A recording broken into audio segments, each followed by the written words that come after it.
Team India మాజీ captain Mahindra Singh Dhoni మద్దతుతోనే Virat Kohli star క్రికెటర్గా ఎదిగాడని మాజీ chief selector Telugu తేజం ఎంఎస్కే ప్రసాద్ అన్నాడు.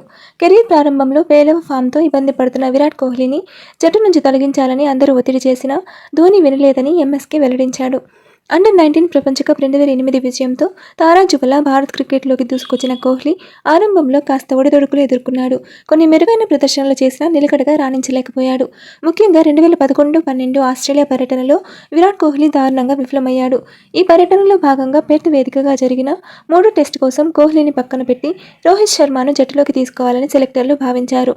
కానీ ధోని వ్యతిరేకించాడు. కోహ్లీపై నమ్మకం ఉంచి మరో అవకాశం ఇవ్వాలని పట్టుబట్టాడు. ఆ నమ్మకాన్ని కోహ్లీ నిలబెట్టుకున్నాడు. పెర్త్ టెస్టులో 44-75 పరుగులు చేయడంతో పాటు అడిలైడ్ టెస్టులో తన తొలి టెస్టు సెంచరీని నమోదు చేశాడు. ఈ పర్యటనకు ముందు పార్టీలు, పబ్లు అంటూ లైఫ్ని ఎంజాయ్ చేసిన కోహ్లీ ఆ తర్వాత పూర్తిగా మారిపోయాడు.